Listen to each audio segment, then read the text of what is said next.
Buenas noches, compañeros. Nosotros somos el equipo número 4, integrados por Fanny Abigail Silverio Ávila, Mario Ener Cruz Jiménez, Anayeli Cruz Guzmán, Adilene Don Agustín Román, Andrea Sánchez Mier y su servidora, Saraid.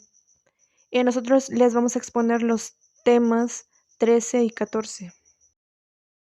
El tema 13 trata de las sociedades cooperativas. Su justificación en el pasado nos dice que las sociedades cooperativas tienen una característica fundamental, que es la cooperación entre sus socios, aunque buscan en lo particular un beneficio propio y no tanto compartido.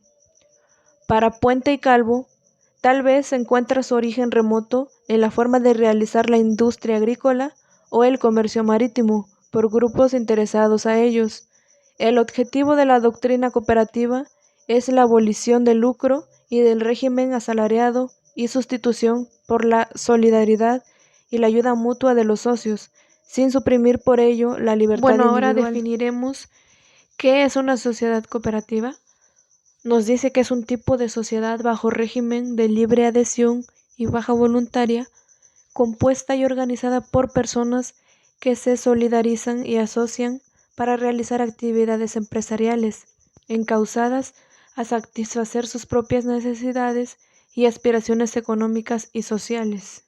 En el artículo de la Ley de Sociedades Cooperativas, en el artículo 2, la define como una forma de organización social integrada por personas físicas con base en intereses comunes y en los principios de solidaridad, esfuerzo propio y ayuda mutua, con el propósito de satisfacer necesidades individuales y colectivas a través de la realización de actividades económicas de producción, distribución y consumo de bienes y servicios.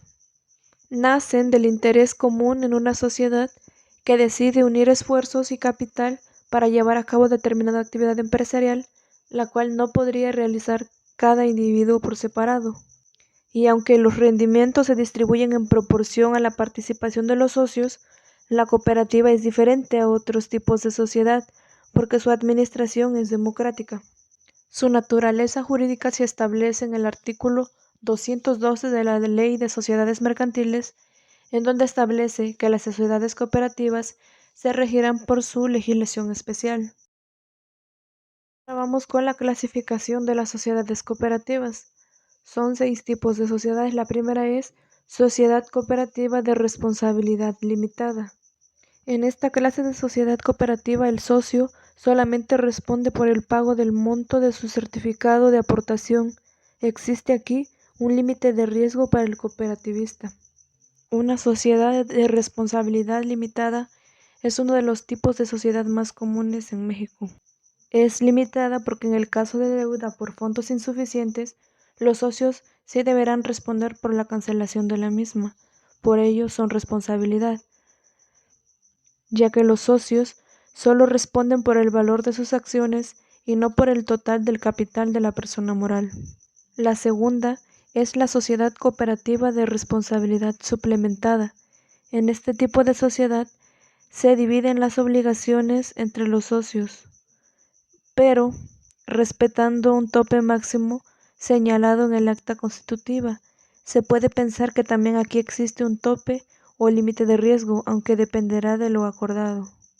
Existe responsabilidad suplementada cuando pactan en el contrato social que habrán de aportar un porcentaje adicional independiente de la aportación del capital. La tercera es la sociedad cooperativa de consumo. En esta clase de cooperativa, los individuos se asocian con el principal objetivo de adquirir bienes o servicios. Otra de sus finalidades es dedicarse a actividades de abastecimiento y distribución, ahorro y préstamo, prestaciones de servicios en materia de educación o para obtener de vivienda. Básicamente, este tipo de cooperativas suministran bienes a sus socios así como los cercanos a estos. La cuarta son las sociedades cooperativas de producción. En las cooperativas de producción de bienes y servicios, los socios trabajan en común en la producción de dichos bienes y servicios, compartiendo su trabajo personal, físico e intelectual. Vemos que aquí podemos equiparar al socio cooperativista y al trabajador, solo que el primero no es asalariado ni subordinado a un patrón. Además, no encontramos los conceptos de salario, seguridad social, prestaciones de ley para el cooperativista, jornada de trabajo, asociaciones profesionales. Lo que sí hay es el desempeño en común de un trabajo personal, aunque retribuido en forma especial, con caracteres de socio y no de trabajador. La quinta son las sociedades cooperativas de participación estatal. En estas se da la asociación con autoridades, ya sean federales, estatales o municipales, con la finalidad de explotar una unidad productora de servicios públicos, los que son dados en administración, o sea que se otorgan concesiones o la administración de bienes o servicios a la sociedad cooperativa. Y por último, las sociedades cooperativas de vivienda. Esta clase de cooperativas se constituyen para construir, adquirir, mejorar, mantener o administrar una vivienda.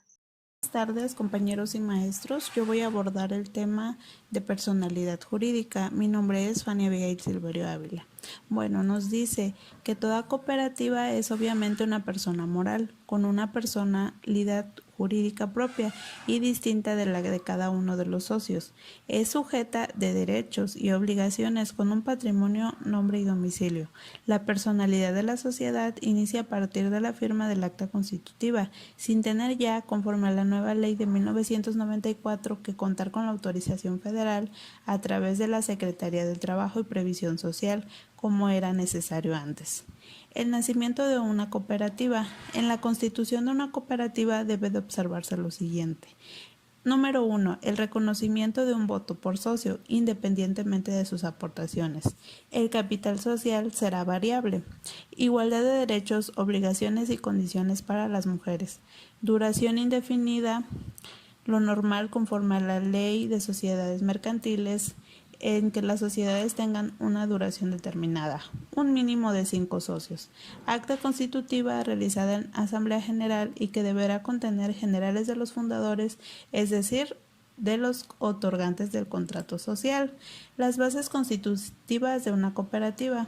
La denominación social, domicilio social, objetivo de la sociedad, responsabilidad adoptada, forma de incrementar el capital social, procedimiento de admisión y exclusión de socios, fondos sociales, duración del ejercicio social, libros de actas y contabilidad, forma de caucionar el manejo del personal, procedimiento para convocar las asambleas generales, ordinarias y extraordinarias, derechos y obligaciones de los socios.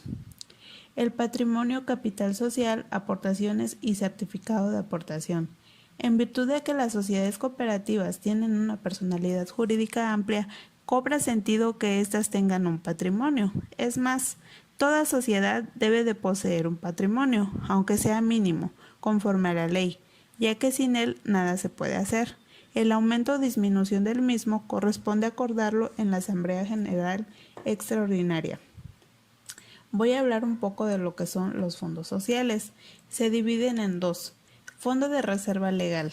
Podrá ser delimitado en el acta constitutiva, pero sin que rebase el mínimo del 25% del capital social de la sociedad de productores y del 10% en las de consumidores. Ese fondo se constituirá con entre el 10 y 20% de los rendimientos de cada ejercicio social. El Fondo de Previsión Social no podrá ser limitado y se formará con la aportación anual del porcentaje que sobre los ingresos netos sean determinados por la Asamblea General. Este fondo de previsión social podrá aumentarse en base en los riesgos probables y la capacidad económica de la empresa, y se destinarán a reservas para cubrir riesgos y enfermedades profesionales. Sería mi participación. Muchas gracias. Buenas tardes, compañeros, mi nombre es Mario N. Cruz Jiménez y yo vengo a explicarles el tema de la denominación y domicilio social. Toda persona moral deberá tener una denominación y un domicilio social. Diferencias entre la ley de 1938 y la de 1994.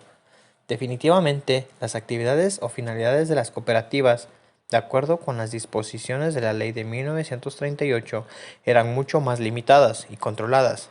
a diferencia de lo dispuesto por la ley de 1994, cuando se ganó mucho. En la legislación de 1938, las cooperativas no podían tener fines de lucro en ninguna forma, cuestión que, supuestamente, toda sociedad mercantil persigue.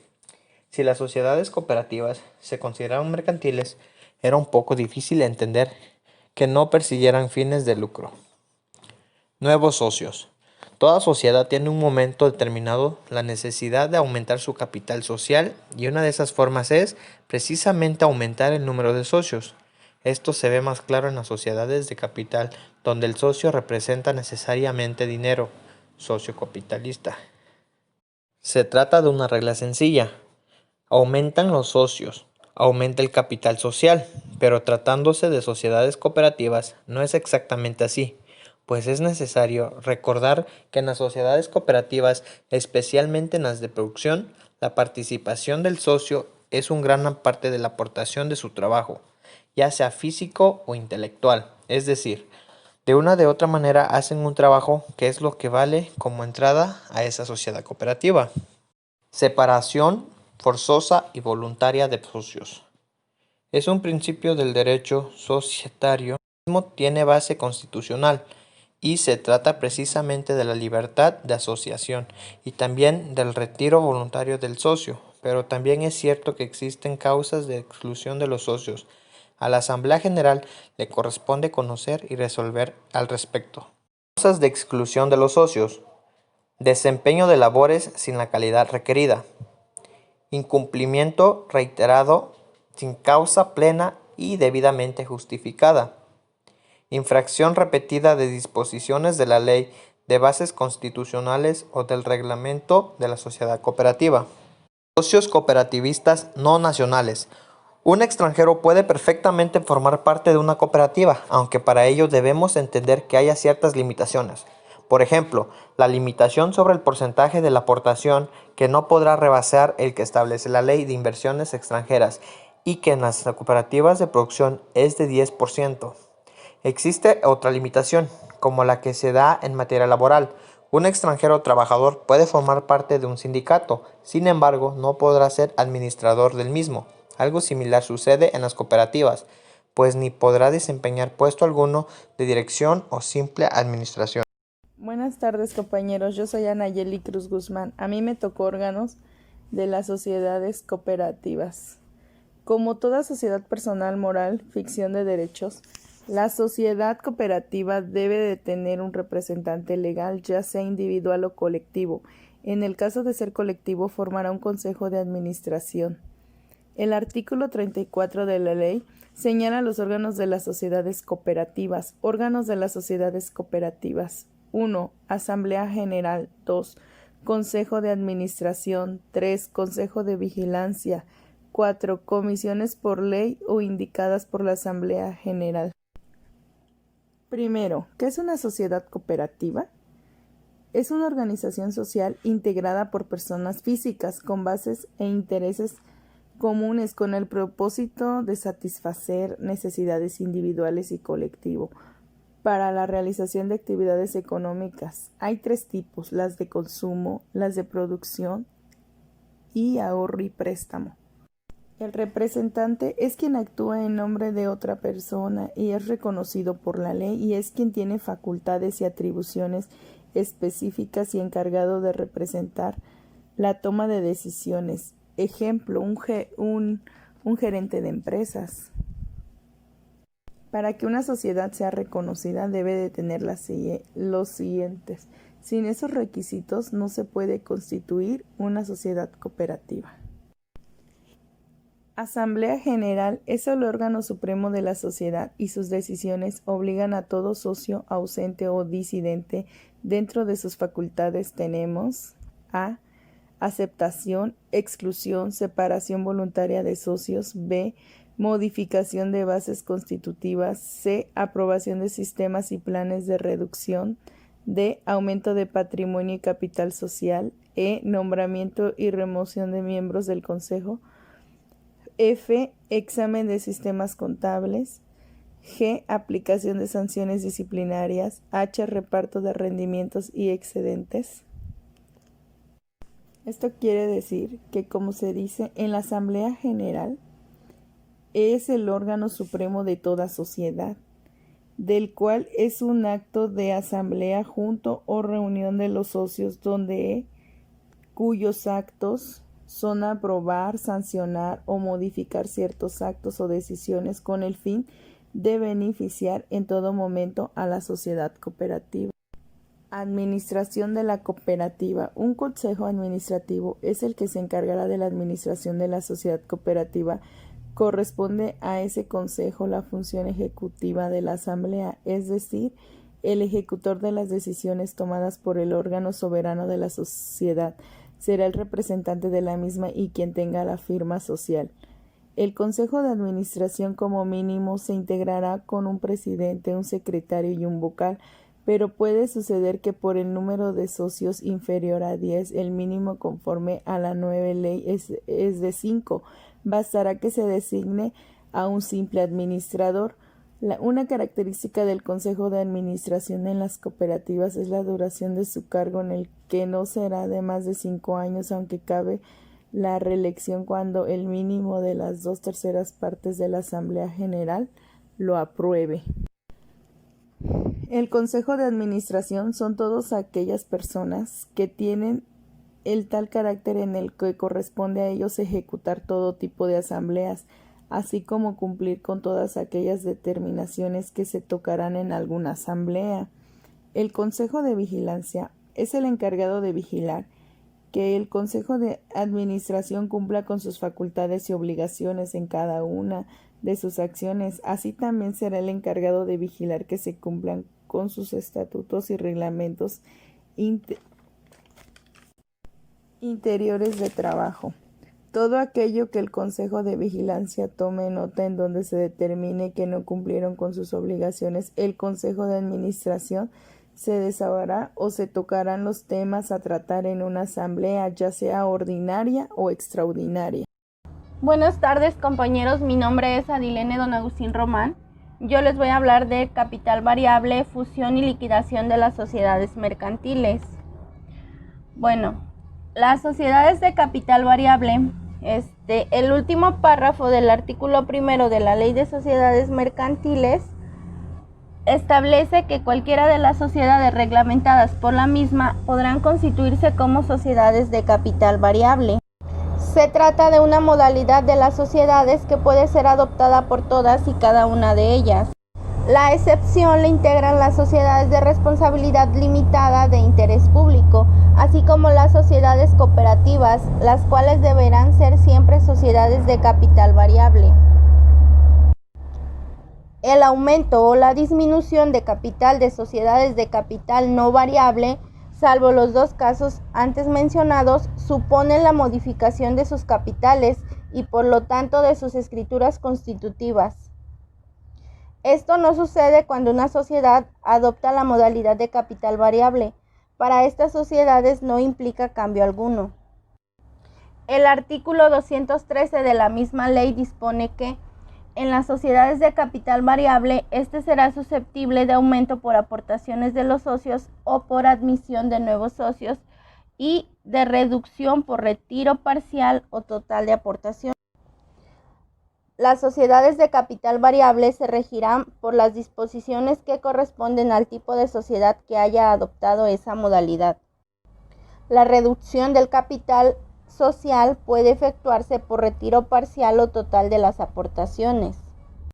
En todo caso, debe notificarse fehacientemente a la sociedad y no surtir efecto sino hasta el final del ejercicio anual del curso, si la notificación se hace antes del último trimestre, y hasta el final del ejercicio si se hace después. Esto regulado en el artículo 220 de la Ley de Sociedades Mercantiles. El derecho de separación de los socios no tendrá lugar cuando genere como consecuencia reducir a menos del mínimo el capital social. La fracción 6 del artículo 6 de la misma ley dice que cuando el capital de una sociedad sea variable, deberá expresarse dicha circunstancia expresándose el capital mínimo que se fije. Como consecuencia, en ningún caso la disminución del capital podrá ser inferior a los mínimos señalados para constituir la sociedad de que se trate y que la ley mencione. Razón social o denominación. Las sociedades de capital variable deberán añadir su razón social o denominación en su caso las palabras de capital variable o su abreviatura CB. Esto regulado por el artículo 215 de la Ley de Sociedades Mercantiles. Del libro de registro. Las sociedades de capital variable llevarán un libro de registro donde deberán inscribirse todo aumento o disminución de capital. Esto regulado por el artículo 219 de la Ley de Sociedades Mercantiles. Las sociedades de capital variable no son especies diferentes de las 6 que reconoce la ley. Aunque en el artículo 1 de la Ley de Sociedades Mercantiles solamente establece 6 especies, como son sociedad en nombre colectivo, sociedad en comandita simple, sociedad de responsabilidad limitada, sociedad anónima, sociedad en comandita por acciones y sociedad cooperativa. En el caso de esta última, se puede inferir el reconocimiento de 11 especies diferentes, y las 5 primeras pueden constituirse como sociedades de capital variable. Fusión de las sociedades. Cuando hay fusión de las sociedades se debe a una condición de orden económico, para unir los elementos patrimoniales o las fuerzas contributivas y crear una empresa de mayor dimensión. Los tipos de fusión de las sociedades son: A. Fusión por incorporación. En esta, la sociedad se incorpora a otra ya existente. Y B. Fusión por integración. Fusión pura. Esta es la unión de varias sociedades que se extinguen para constituir una nueva. El artículo 222 de la misma ley señala que la fusión de varias sociedades deberá ser decidida por cada una de ellas en la forma y los términos que corresponda a su naturaleza. Esto corresponde a la Junta de Socios o Asamblea de Socios. Los acuerdos de fusión de una sociedad con otra deberán inscribirse en el registro de comercio. De la misma manera, se publicará en el periódico oficial el domicilio de la sociedad que haya de fusionarse. Cada sociedad publicará su último balance, y la fusión acordada no producirá efecto sino 3 meses después de haber sido inscrita en el registro público de comercio. Durante este plazo, los acreedores de la sociedad o las sociedades fusionadas podrán judicialmente oponerse a la fusión, cuyos efectos se suspenderán hasta que cause ejecutoria la sentencia que declare que la oposición es infundada. Esto regulado por el artículo 224 de la Ley de Sociedades Mercantiles. Y después de este plazo, la sociedad que subsista o la que resulte de la fusión tomará a su cargo los derechos y obligaciones que de la o las sociedades extintas. Ahora bien, la fusión puede surtir efectos a partir del momento mismo de la inscripción en el registro de comercio en 3 casos, a saber: A. Si se pactara el pago de todas las deudas de las sociedades que haya de fusionarse. B. Si se constituyere depósito de su importe en institución de crédito. Y C. Si contare con el consentimiento de todos los acreedores. Una excepción a la ley es que las deudas a plazo se dan por vencidas, es decir, se podrán ser líquidas y exigibles anticipadamente a su vencimiento. Transformación de las sociedades mercantiles. Es un derecho de las sociedades poder cambiar a un tipo distinto de sociedad sin que tengan para ellos que desaparecer para nacer de nuevo. Basta la modificación de su escritura en el caso de transformación, forma distinta de sociedad mercantil, o bien de adoptar la modalidad de capital variable. Las sociedades que pueden hacer esto son las marcadas en las fracciones de la 1 a la 5 del artículo 1 de la Ley de Sociedades Mercantiles, que son sociedad en nombre colectivo, sociedad en comandita simple, sociedad de responsabilidad limitada, sociedad anónima y sociedad en comandita por acciones. Esto sería todo por mi parte, compañeros. Gracias. Buenas tardes, maestro y compañeros. Yo soy Andrea Sánchez Mier y voy a hablarles acerca del tema de la decisión. El artículo 228 bis de la Ley de Sociedades Mercantiles reformado define la decisión. Se da la decisión cuando una sociedad denominada decidente decide extinguirse y divide la totalidad o parte de su activo pasivo y capital social en dos o más partes que son aportadas en bloque a otras sociedades de nueva creación. Bueno, la figura de la escisión viene a aumentar las opciones de la fusión por integración y por incorporación. ¿En qué consiste la fusión por integración? Consiste cuando dos o más sociedades desaparecen transmitiendo sus activos netos a una sociedad de nueva creación, y la fusión por incorporación consiste en las incorporaciones transmitidas por la fusión de la nueva sociedad. Es importante saber que la escisión no provoca necesariamente la extinción de la sociedad escindida. Ahora bien, la Asamblea hace mención que deberá protocolizarse ante un notario e inscribirse en el Registro Público del Comercio. Una vez inscritos, cualquier socio o grupo que integren un mínimo del 20% del capital podrá oponerse a la escisión. En caso de no presentarse oposición dentro de los 45 días a partir de la inscripción, la escisión surtirá efectos plenos. La disolución de las sociedades mercantiles. ¿Qué es la disolución? Es el fenómeno previo a la liquidación, sobre todo cuando lo es en forma total, porque se da también la disolución parcial al amortizar, excluir o por muerte de un socio. La disolución no produce la extinción de las relaciones sociales ni la del ente jurídico, puesto que aún después de disuelta una sociedad conservará su personalidad jurídica. Para los efectos de la liquidación, las causas de extinción de las sociedades son las siguientes. Inciso A. Expiración del plazo de duración estipulado en el contrato social. Término total. Debe intentarse la prórroga antes del vencimiento. Inciso B. Imposibilidad de realizar el objetivo o por su consumación. No existe razón que justifique la sociedad ante la imposibilidad de ejecución o la consumación de su objetivo. Inciso C. Acuerdo de los socios en cualquier momento. Inciso D. Pérdida de las 2/3 partes del capital social. Inciso E. Número de socios menor del mínimo. Artículo 229 de la Ley de Sociedades Mercantiles. El artículo 230 de la Ley de Sociedades Mercantiles establece que las sociedades en nombre colectivo se disolverán, salvo pacto en contrario por la muerte, incapacidad de exclusión o retiro de uno de los socios, o porque el contrato social se rescinda respecto a uno de ellos. Los efectos de la disolución de las sociedades son las siguientes. El inciso A. Las sociedades conservan su personalidad para el único efecto de su liquidación. Inciso B. Las sociedades disueltas deben ponerse en liquidación. Aquí cambia el objetivo, el que deberá ir encaminado a concluir las operaciones pendientes, pagar a todo acreedor. Inciso C. Se produce un cambio en la representación de la sociedad. Los administradores cesan en sus funciones y entran en su lugar los liquidadores.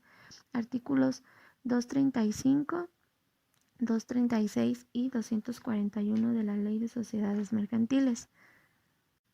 La liquidación de las sociedades mercantiles. La liquidación constituye la fase final del estado de disolución. La liquidación tiene por objeto concluir las operaciones sociales pendientes. Las operaciones de liquidación tienen por objeto: 1. Cobrar lo que se le adeuda a la sociedad. 2. Pagar lo que debe la sociedad. 3. Venta de bienes sociales. 4. Reparto del haber o patrimonio social. Cuota de liquidación como un derecho patrimonial de los socios. 5. Cancelación de la inscripción del contrato social. La sociedad queda extinguida. Liquidación de las sociedades. La liquidación de las sociedades mercantiles estará a cargo de una o más liquidadores. Estos serán los representantes legales de la sociedad. Artículo 235 de la Ley de Sociedades Mercantiles. Si es el caso de que sean varios liquidadores, obrarán conjuntamente. Su designación puede constar en el contrato social o bien establecerse en la forma en que deberá procederse a su elección. Llegado el caso, artículo 60, fracción 13 de la Ley de Sociedades Mercantiles. Cuando no exista disposición en el contrato social, el nombramiento de los liquidadores será por acuerdo de los socios. Dicho nombramiento será precisamente en el momento en que se acuerde o reconozca la disolución. Hecho el nombramiento de los liquidadores, los administradores deberán entregarlos todos los bienes, libros y documentos de la sociedad, previo inventario del activo y pasivo.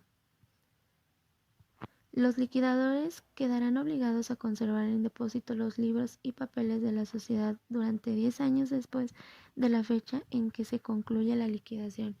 Bueno, esto fue todo de parte de nuestro equipo. Agradecemos su atención. Gracias.